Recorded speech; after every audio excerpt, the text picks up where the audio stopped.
Hi Lily, welcome to the Autos podcast. Hi, thank you for having me. Thank you so much for being here. Do you want to let the listeners know where you're from, first of all? Yeah, so I'm from England, sort of West Midlands way. It's not a small town, but it's sort of rural, very pretty, like picturesque sort of place. Yeah, it's lovely. It's very pretty. It's nice. And are you living at home or with parents, or are you living on your own? What's your living situation at the moment? I am living on my own at the moment in my house with my dog, which is Oh, great. cute. Yeah, she keeps me company. What's her name? Mila. I actually think I've seen Mila on your TikTok videos now that you mention. Adorable.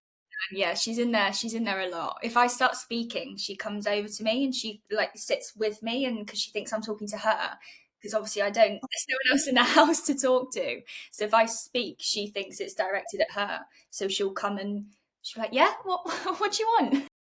Adorable. How long have you had her? So she is 2.5. So I got her. She was born in June 2022. And what was it that pushed you to get a dog? I've just always wanted one. I've like had them Yeah. growing up. It feels weird when I moved out of my mum's house. It felt weird to not have a dog. I was like, I'm gonna get myself, I'm gonna You get need to get myself. a dog. Yeah. Yeah. It's quite funny because I got a dog who's now in the UK, but he was a post-breakup dog. So I'm asking that, wondering, was there a reason? Yeah, mine was it was, yeah, he saved my life, genuinely. I actually don't know what I would have done without Sydney. They're just the best, aren't they? Like dogs can get you through some of the hardest times. Yeah, there are so many occasions where I'll like wake up in the morning and I'll go, I'm like there's nothing that's Yeah, gonna make me feel there's better today. Yeah, yeah. I'm like, I've got to get up and I've got to feed the dog. So it's you know, purpose, right? needs breakfast, yeah. So I have to get up. No one else is gonna feed her. Um That's so so yeah, true. it's amazing, yeah. Oh, well, thank you for sharing a little bit of that. For the listeners who don't know who you are, I personally have, we were just talking before this, I've been following you for quite a while on TikTok. So when you reached out to be a guest, I was honoured. But for anybody listening who doesn't know who you are, do you want to give a background of sort of who you are and what you're doing on TikTok at the moment? Yeah, so I actually started a TikTok a couple of years ago, well, a few years ago now, when I was withdrawing off my antidepressant medication because I had been weaning off it for about 18 months and then I cut it out completely after lowering the dose for a very long time. And I experienced just terrible, terrible withdrawal symptoms. And so I Really? a TikTok account and I documented like day one of coming off SSRIs, day two coming off SSRIs. And I made all these videos. And I know medications, I think it can be like a sort of a sensitive topic. And the amount of hate that I got for speaking negatively about coming off a medication, because when I was on the medication, I was in a very dark place and I don't feel like it helped me personally. And so I was coming off it and I was going, the withdrawals have been horrendous. I'm so glad I'm off it, but being on it wasn't what I thought it was going to be. Coming off it, I feel worse, but that's the withdrawal and I'll start to feel better. And people were just bashing me for sort of hating on medication and saying, oh, antidepressants saved my life, and I'm like, that's okay, but the point I was trying to make was they're not a one size fits all. Have a pill and Yeah. you're going to feel better, kind of thing. So I actually ended up deleting every single video because I just couldn't hack it anymore because I was too sort of sensitive about it. I was like, I can't have these people just rinsing me on the internet. I Yeah. deleted everything. I stopped. And then a little bit of time later, I started posting the like how to make life slightly better, like little tidbits of information every day. I was like, I'll just put one up every day. It's a little bit of sort of motivation or making people not feel alone with their mental health. And that has sort of continued. And I'm on it's like part 750 something, What? 40 something. So I've done That that is just crazy. every single day. Wow. Obviously, it's evolved and I post a lot of different things now, but it's all with the intention of me being a sort of a real life human that struggles but functions at the same time, but still finds Yeah. things difficult, really. So there's a lot to sort of unpack there. I guess for the first question, would you mind sharing a little bit about your mental health journey and sort of what led to the point that you started to take the antidepressants? Yeah, so I've always been a sort of an anxious person. I've always catastrophized. I've always had this elevated sense of responsibility that I have sort of control and an impact on bad things that happen, which I, sort of discovered or was told is a form of OCD. So I was Mm, diagnosed with a severe form of OCD when I was 15, I think, which was really nice because it sort of explained the way that I was feeling. And the OCD that I have is routines and rituals. And I believe that I need to do certain things in order to keep sort of people alive and keep people from getting ill, or they're all very irrational things that have a sort of a greater purpose. So I think they have a greater purpose. So I sort of experienced that. And then, that was to the point where I had hundreds of routines that I'd do a day. It took up like hours and hours and hours of my day. And I'd have to do them. It was sort of, there's no question of me not doing it. And obviously, along with that comes a lot of anxiety. I have a tendency to get quite low as well. I get sort of depressive episodes. And then along with that comes, because you have a sense of control and anxiety around control, struggled with eating. I think I had sort of a mild form of an eating disorder. mm, Again, it's all related to the same thing. You try and control what you're not supposed to be able to control. And along with that comes a whole load of stuff. So I had all of that kind of swirling sort of at all times, really. And then I got to a point where I felt like I was having therapy, I'd had loads of therapy, and I felt like I needed to go on this medication because it was sort of, oh, we'll take this, it'll just make things a little bit easier. And I was like, oh, I'll take it then. I don't mind taking medication. And so I went on them, and then it didn't work. And then the dose got higher and it didn't work. And then the dose got higher and it didn't work. And it sort of, I think I was on the highest amount that you could be on. mm. And then I ended up overdosing 3 times because I was in just such a state of I didn't really know what was going on, to be honest. I was just so out of it. I Yeah, just needed like a little bit of a break. And I thought that was the way to get a break, which it wasn't, obviously. yeah. And then after that, I basically decided to wean myself off the medication. But I think I was on it for about 5 years before I came off. Wow. Thank you for sharing that. Do you think that you think that the medication sort of exacerbated the symptoms that you already had?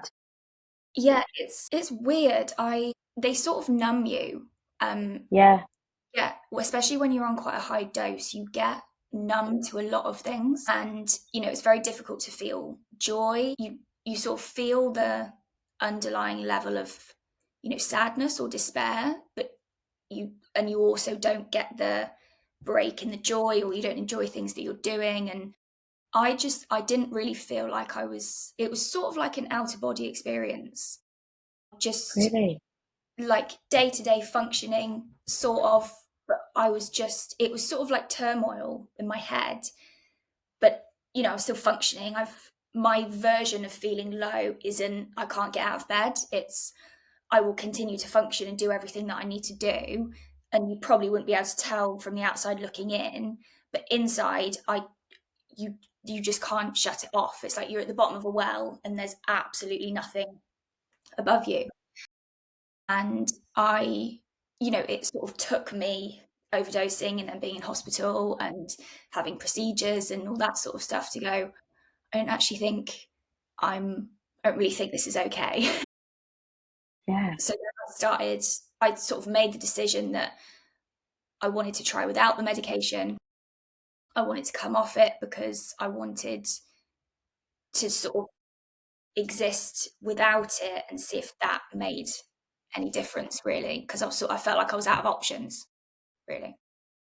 So you started to exist without it. And this is really interesting conversation because I think, a lot of people do take antidepressants. A lot of people will just come off antidepressants. I know that happens and that can be quite dangerous. So what was your experience of coming off antidepressants and how did you sort of go around that?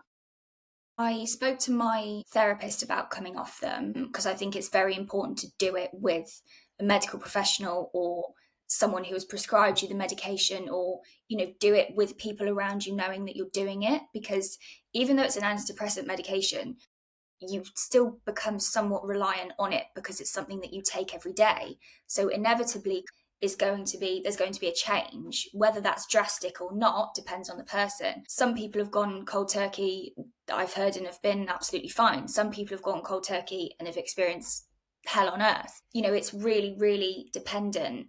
But because I was on such a high dose, I really gradually weaned the dose down with the sort of guidance of medical professionals. And then when I got to a point where the dose was really low, I just came off them. And the first few days, I was like, I'm going to die. I just couldn't see any way out. It's the weirdest thing. It's sort of like an indescribable despair that there is just absolutely nothing that anyone can do, or that you can do, or that the world can do that will make anything ever feel good again. It was bizarre. Obviously, Wow. that sort of goes with time. It's just a couple of weeks, you feel a little bit better. A couple of months, you feel better. And then I found that I felt a little bit more like a human, and I could feel a little bit more, in bad ways and in good ways. But I so much prefer the not on anything to being on something. How did it feel? 'Cause I've heard people talk about this before, that you can't feel emotions when you're on antidepressants, which in some ways, you could think that's a good thing, because if you're feeling so many intense emotions, it numbs it all, then it Mm-hmm. maybe allows you to function, like you said. But then to go from feeling nothing for what, maybe 5 years, and being completely numb to emotion, to then feeling emotion, like, what was that like? Do you remember the first time you maybe, like, I don't know if you actually cried on antidepressants, but um, the first time you felt such a rush of emotion again? Yeah, I'd say it's sort of damp when you're on them. It's sort of, things happen and you're like, oh, okay, cool. Or, I think I could cry. I know some people can't cry at all. I definitely cried less, but it's like you don't really care. And I think for me, that was quite dangerous because, everyone needs things to care about, whether you care about people or yourself, or, you need that emotion to function. And I think the idea of going on them was so appealing, and the idea of numbing the emotion that you have is really appealing. You're like, oh, that's fantastic. I don't want to feel anymore. But the numbing of the emotion actually then turns into this sort of void. I found that there's just nothing there. And I think, Mm. however appealing that sounds, I need emotion to function, good or bad. I need some kind of emotion. And I think that was the thing coming off them. When you have these periods of, even if it's like an hour or so, or you're doing something, you're with people you love, you're doing an activity, and you just get this, it's sort of like euphoric. Even if it doesn't last for very long, you just get this euphoric sort of joy. Just, it's this sort of, it's an amazing feeling. And that's what I Mm. think you miss when you're on, well, when I was on those kinds of things. I sort of thought, however, the much I feel the negative, I need Yeah, those little yeah. bits where I can actually feel and enjoy things. Okay. So how long do you think it took from, because obviously you were documenting on TikTok your withdrawal process, Mm-hmm. which obviously didn't go down very well. And I'm assuming that in the first stages, these symptoms weren't great. I mean, what were some of the symptoms that were happening when you were withdrawing off the antidepressants? There's a very specific time that I can remember where I was getting ready to go and teach a yoga class, and it was like 5 p.m. or something, and I was getting the washing out, like the washing machine. I was like putting it in the basket to hang it up. And I was like on my knees getting the washing out. And I can just remember I just started crying. I wasn't entirely sure why. And then it almost felt like, it's going to sound weird to anyone that doesn't have like a visual brain, but I started crying, and then I felt like there was this black hole that opened up in my head, and I just fell into it. And it was like I was free falling, but in my own head. And it was like these lights were going out, and it was the most like terrifying, sort of scary. And then My I just, gosh, it sounds terrifying. yeah. And I was just sat there on my knees, just bawling. And my partner at the time was like, he was like, what? Like, I don't understand. And I was like, I was literally on my knees like this, just, and there was nothing. But it was like I Wow. could feel everything. It was horrible. It was horrible. Yeah. And so that was kind of like the first withdrawal symptom that you felt. I think that was 2 days after. I was feeling a little bit sort of low anyway, but that was the first sort of, I get smacked in the face with this thing. And there weren't too many Wow. moves again. That sort of ended kind of, not quickly, but that sort of tapers out. And then you start to sort of recover, I think, and you start to get used to sort of relying on your own brain for serotonin and things. So how long did the withdrawal effects last, I all think in all? the severe ones, maybe a couple of weeks. I think after a couple of months, I felt a little bit more like myself and a little bit more like, okay, I can work with this, sort of just getting used to being off them. So I'd say a couple of months. It wasn't, compared to the amount of time I was on them, it wasn't that long. And obviously I'm sort of hesitant to speak about this sort of topic now because people have such strong opinions. Clashed so much, yeah. This is my complete own experience. Everyone's got a different experience. This isn't you shouldn't come off antidepressants because it's going to feel awful. Obviously, everyone needs to do I what's think best. it's just I think it's just recognizing that it's not for everyone, and that's okay. And I think sometimes people might go on antidepressants and it doesn't work for them, and then they feel like doomed to that they have no choice and that what's going to happen because this isn't working. And so that leads quite nicely into the question I was going to ask around how have you made life work for you without antidepressants? Because you're here now, you seem to be doing well, much better than you were before by the sounds of things, and that's without medication. Mhm. So, how are you managing your mental health? I think sometimes I find that question easier to answer than other times. I think I always do it sort of day by day, and I see how I feel because I still have the OCD symptoms. That's still quite a large part of my life day to day, but that is quite regular for me.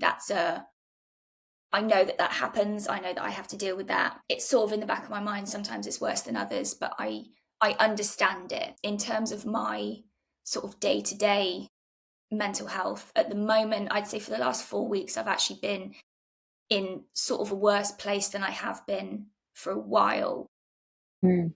in terms of sort of overall mood. And it's sort of that feeling where you kind of struggle to find the joy in anything. Nothing's really that exciting, nothing, you don't look forward to anything, you don't really want to be anywhere or do anything. Yeah.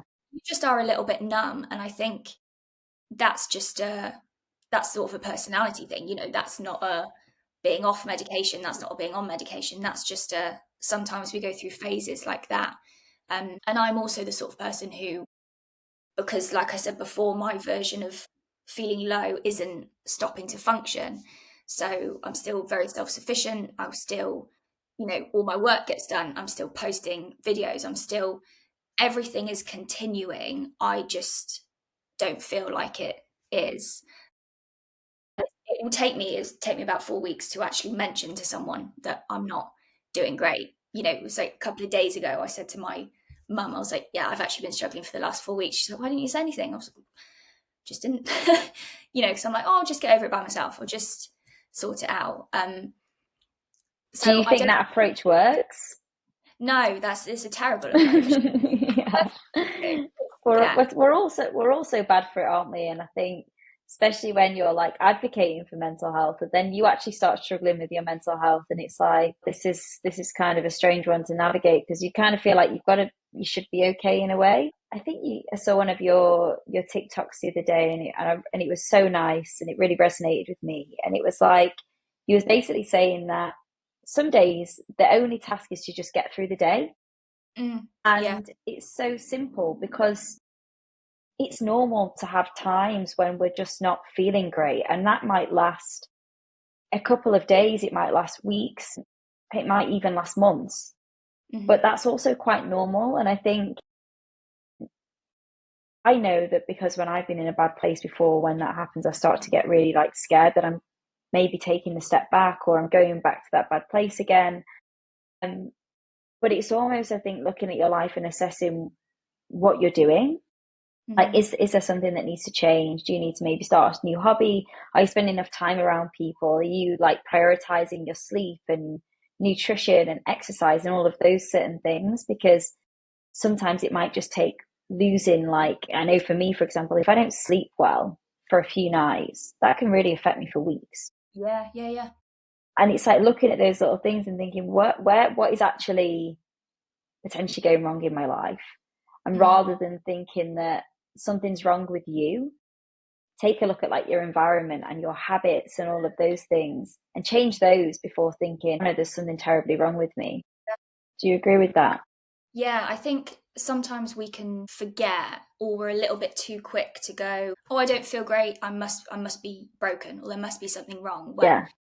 in actual fact it's, there's not a human being on this planet that doesn't have bad days or doesn't have days where they don't feel fantastic. If you didn't have those days, you wouldn't be a human being, and you wouldn't know what the good was if you didn't experience bad things. I think, like you said, is I find it easy to go, because I think when I get low, all of my sort of mental health symptoms come back up, and they can be quite, not destructive, but they can be quite severe. It sort of feels a little bit like 0 to 100. So if I fall into a little bit of a dark place, then all my routines increase, all the responsibility that I have to do those increases. So my day to day is then, okay, I'm not feeling great, so better make sure I do that so no one dies. So mine, it feels quite extreme, and it feels quite, like I said, sort of, and that then you get into a cycle, and then you get lower because you've got all this responsibility to protect these people that you actually have no control over, but you think you do. Yeah. And it goes into this spiral, really. But then not feeling great as a human is normal. So it's that, understanding that as well. Would you mind sharing like some of the potentially like maybe routines and rituals that you've done or some examples of those? It's quite interesting. I've had a few people in the past talk about these. Can you hear a sound, by the way? I keep hearing like a notification pop up. I'm not sure if it's me. No, mine are, all my notifications on my laptop are switched off. Maybe it's my phone. Um, okay, let's just keep going. Um, yeah, because I had some people on my podcast before who've shared routines and rituals, Mm. and they seem to be like most listened to parts of my podcast. I think that people are quite interested in understanding what other people do, and maybe they might do these things and then be like, oh my gosh, I didn't even realize that was a ritual or a routine. They're weird to sort of get your head around, I think, because a lot of mine are based around day-to-day activities. So I can sort of convince myself that I'm just getting out of bed in the morning. That's not weird. But then you get out of bed with the same foot, and you take the same number of steps, and you touch the same thing at the same time, and then you do that kind of thing. And it's like, well, everyone does that. Humans are quite habitual creatures. Everyone has a typical morning routine. But it's when it gets to a point where you go, if I step out of bed with the wrong foot, that's like, I will get a call and someone's in hospital. Wow. That's the level of, being aware of what you're doing. And that's when it's that's OCD. It's not, everyone puts you put your right sock on before you left, or that kind of thing. But it's like, it's the thing attached to it. Like, I've got if I counted now, I probably still have, there will be hundreds of things that I do that are Every single just day. every single day. Yeah, every single day, which to me is like, what's sort of like, what's the problem? But then if you think into it, it's like the amount of capacity that it takes me to make sure everything is right, to make sure everything is being done in the correct way. Like making a cup of tea, if I boil the kettle, I flick it off before it automatically flicks off. That's, it's weird, but it's, Something you've always done. And yeah, is that down to protecting, again, your family? yeah, yeah. It's family, friends. It's never really about me. It's not. I struggle with sort of protecting myself from doing that sort of thing. Like I said, if I feel low, I won't tell anyone because I'll just think I'll get through it on my own. If someone else is struggling, they're the priority. Whatever I'm going through will focus on you. I don't matter. It's all that sort of thing. So the things that I do are very much, I'll protect you, or I'll save you, or, you know, do anything you can for other people and put yourself last sort of thing, because that makes me, I think that's where I get my sense of value from. If I doing things for other people, or if I'm helping other people, that's don't worry about me sort of thing. So Mm, all of the things that I do are to do with other people. I think it was on Monday evening.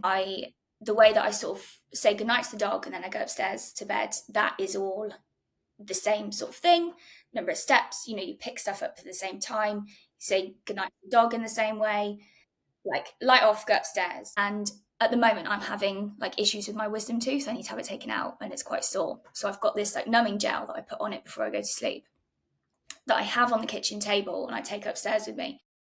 And I got to the top step and I realized that the gel was still on the table.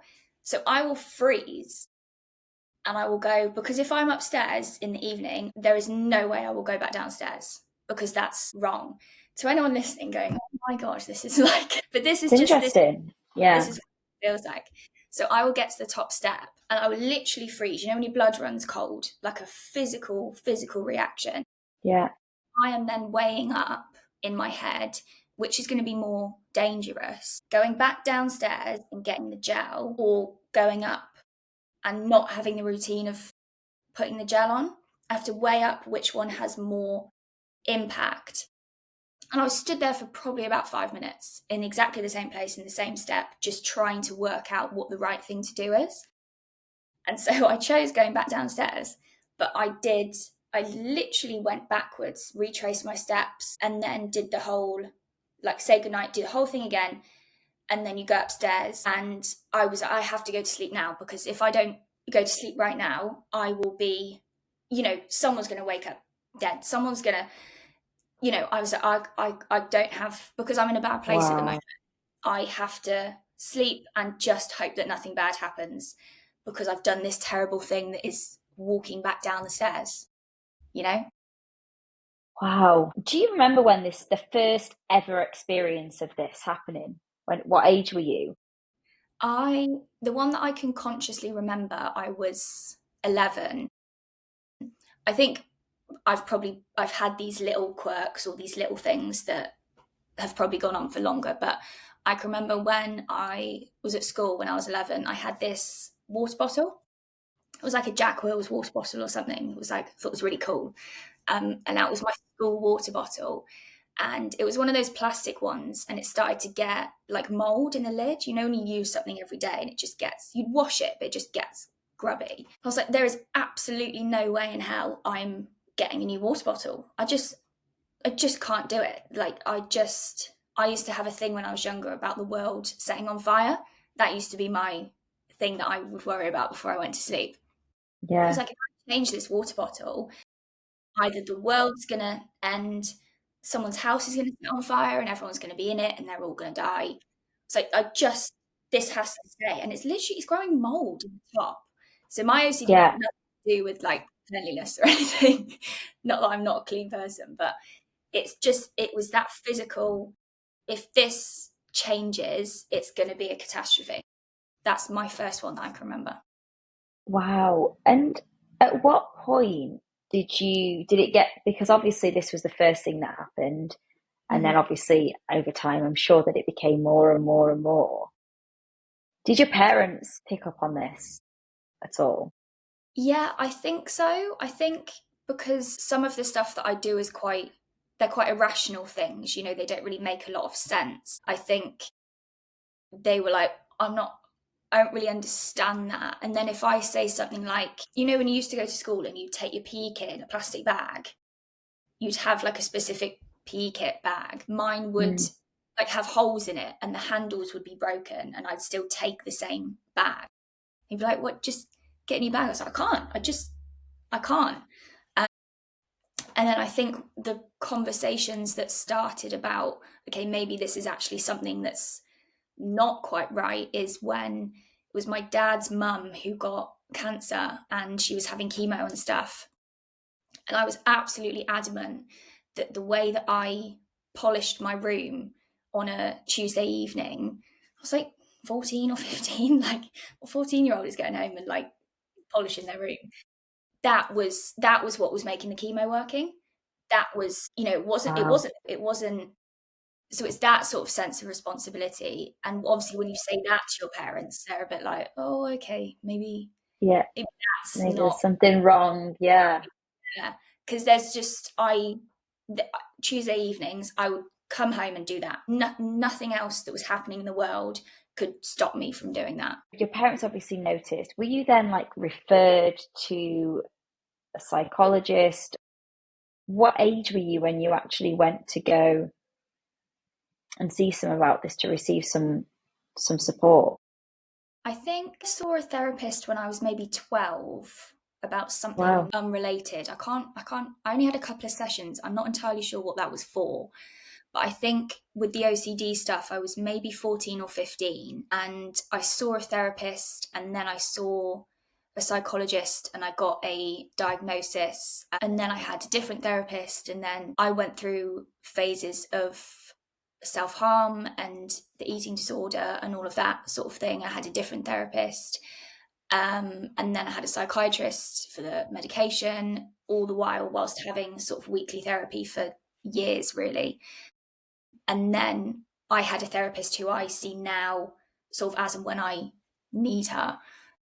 But I've had a few different therapists, I've had a psychologist, had a psychiatrist, all that sort of stuff from the age of about 14, 15, I'd say. And what sort of therapy is it that you have? I had CBT for my OCD, which is sort of rerouting pathways, and it's obviously focusing on why you feel the need to do these routines. And then I remember I had to write down every single routine that I had, and then I had to rank them. I had to give them a score out of 10 of how anxious it would make me to not do it, and then the reason behind it.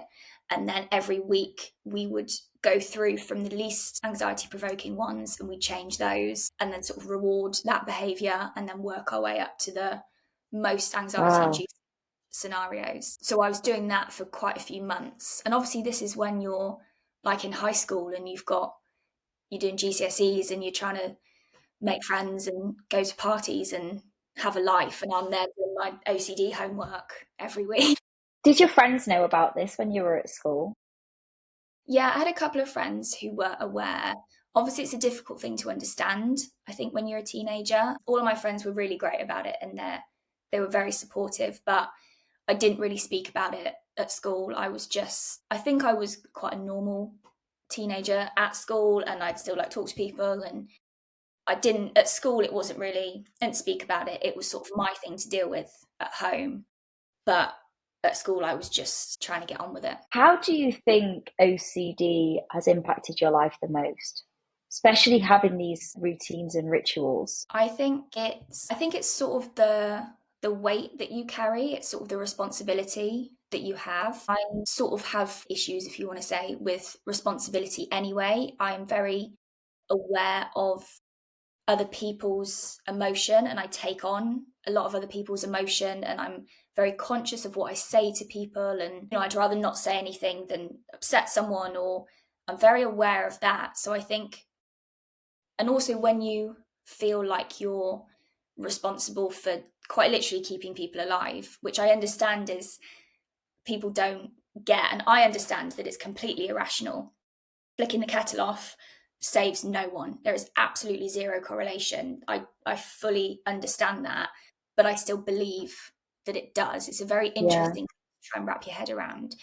But I think it's that sense of responsibility, and you feel like you're constantly carrying this weight of keeping people safe, which then when things in life happen, inevitably, when people get ill or when people die, you do feel responsible for that. Like my grandma died in April last year, and she was ill for a little bit, and then she died, and she was in her late 70s, and these things happen.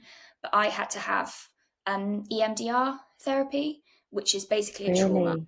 therapy, because I thought that I'd basically turned the fan off like the night before she died or something in like the wrong way, or and I, was told that she died, and I was like, before I could experience any kind of sadness or emotional grief, it was, oh, that's my fault. I did it. I killed her, and I Blame. wholeheartedly believe that. So when other things happen like that, and if someone says that something's your fault, or I had quite a tricky experience, sort of a not very nice breakup this past year, and when you know I won't go into that very much, but when things like that happen and the responsibilities put on you for, when someone knows you very well and they know what your weaknesses are, and then they make out that you're the cause of other people's pain or their pain, or Yeah. just that heightened level of responsibility that you have, that's always there and that you can't really get rid of. I think and then obviously the time it takes to do them, the energy it takes to do them, the constant, it's like for everything you do, you have two thoughts, because for someone Mm. brushing your teeth, you're brushing your teeth. But for me, brushing my teeth, it's the right way. It's just that constant, it's always there sort of thing. Tiring, really, isn't it? Yeah.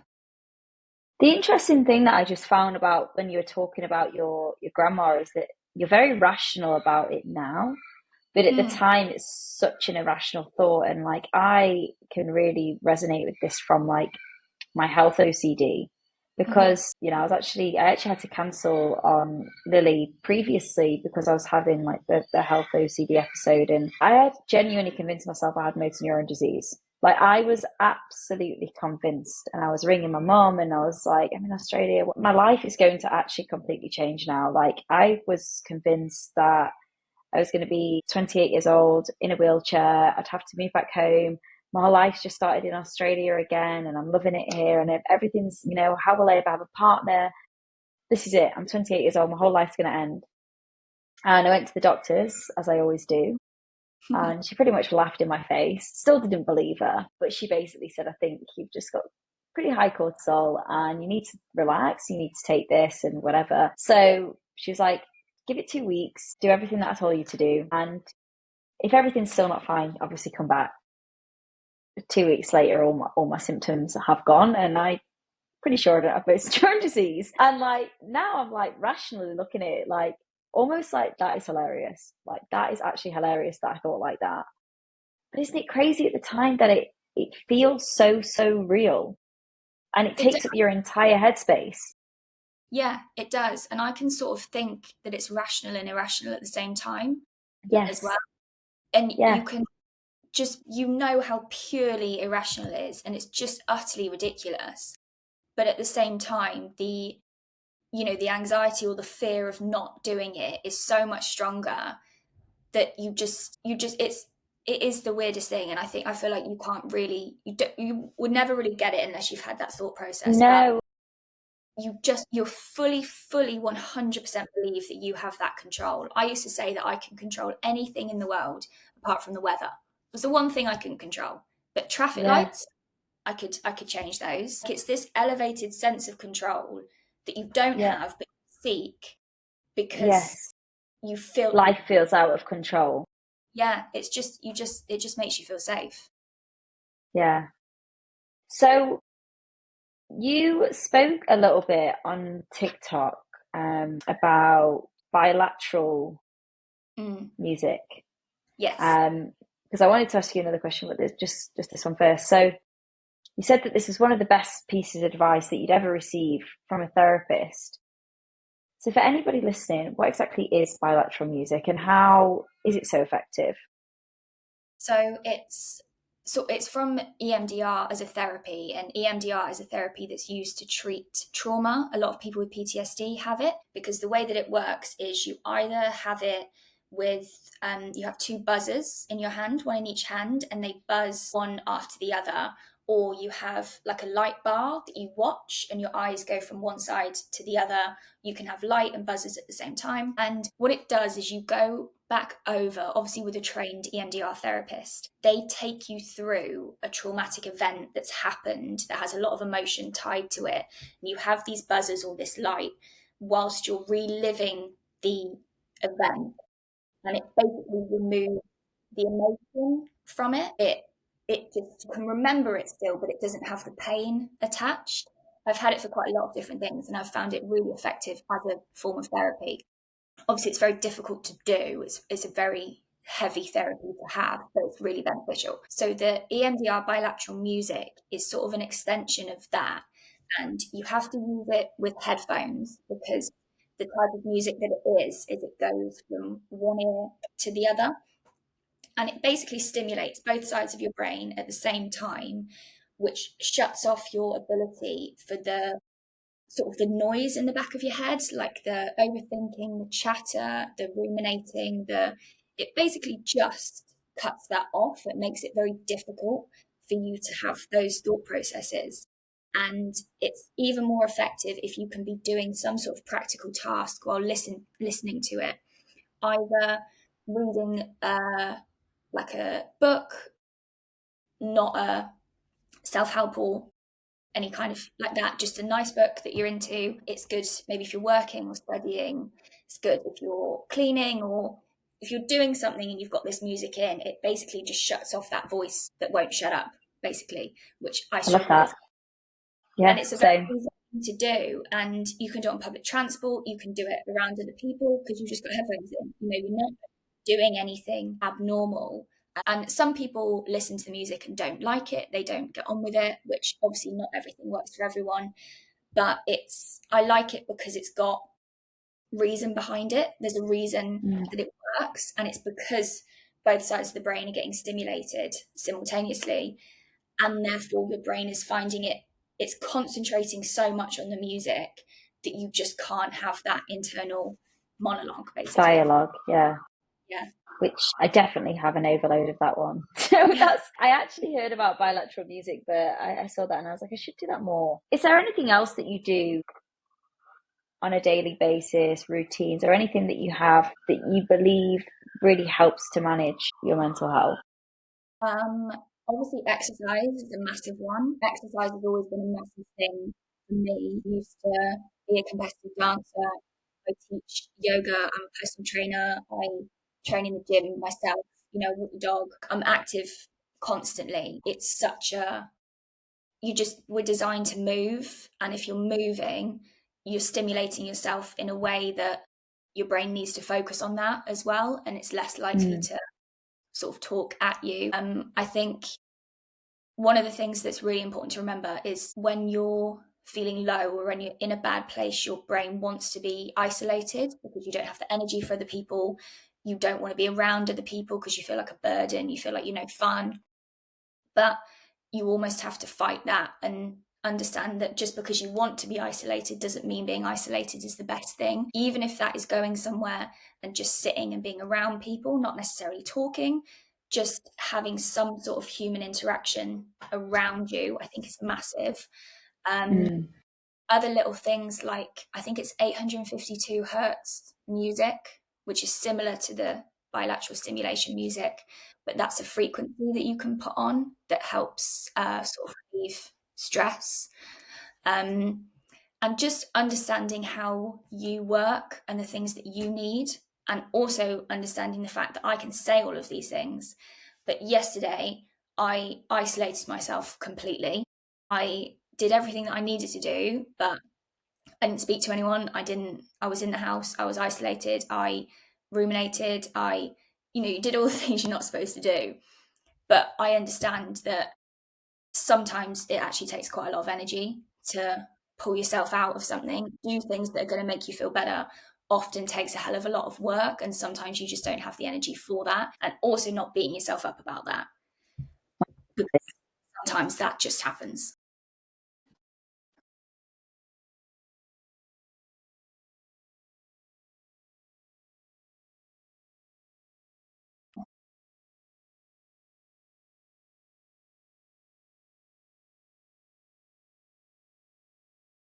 Exercise.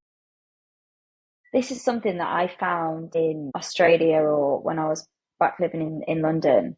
And I'd have those days where I'd wake up and I'd just feel terrible. And I work from home. And I've worked from home and I'm on my own for a very long time. So that's quite isolating anyway. And it would be very, very easy for me to get stuck in a rut back home or like, even in Australia of like, today's a bad day and everything else. And then the simplest thing that I can do is just go to a coffee shop, take my laptop. Maybe I don't take my laptop. Maybe I go first thing in the morning and I just sit and have a coffee, do work, or maybe don't do work around other people. And it just lifts your mood completely. It does. Just being in the presence of others, it's crazy. But when you're in that space, when you wake up and think everything's terrible, like, I'm on my own, the last thing you want to do is go to a coffee shop, but it's Yeah. actually the best thing for you. Yeah. And it allows you that perspective is really important as well. And when you're with yourself, you only have your own perspective. And even if, like you said, you just go and sit in a coffee shop or even go in the gym and maybe walk on the treadmill, but with other people around you, Mm, it's even if you hear a little bit of someone else's conversation, that's their perspective or that's their life or that's in their head. All of a sudden you're thinking about what they're saying and you're kind of getting it from another point of view, even though it can be completely unrelated. It doesn't have to be anything to do with you. It's just having mm, that sort of focus. Like your brain's amazing and it's really clever, but it wants to think. It needs to think. It needs to go on trains of thought. And if you're just with yourself, it will go on trains of thought with itself because that's what it's just designed to do. But if you give it the opportunity to go on trains of thought with other people's thought or to have a mm, conversation, or even if you don't, like I said, just being around people, seeing other people smile, seeing what other people are ordering, just anything at all that is giving you that little, okay, I'm not just in me anymore. There are other people here and other people have lives and it's not just me alone in the world. That sort of perspective. yeah, I love that.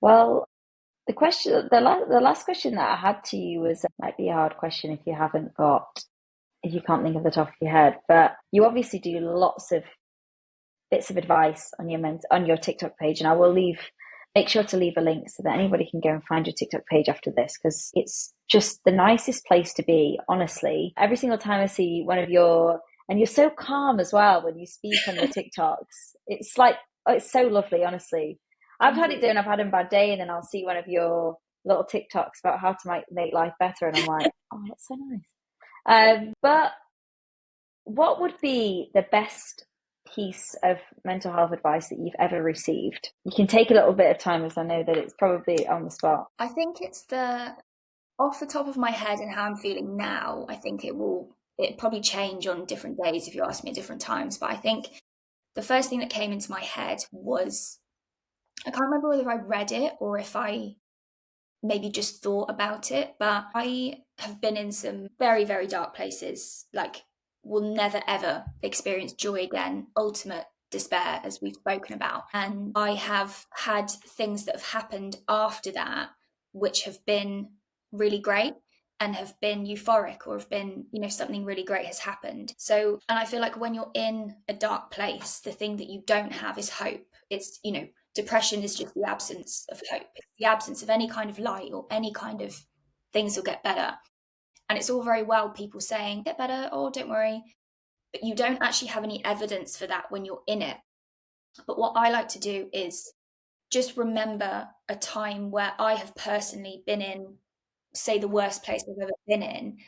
And then also remind myself that after that, not necessarily the next day, maybe it could be 5 years later, I've experienced something that has been amazing.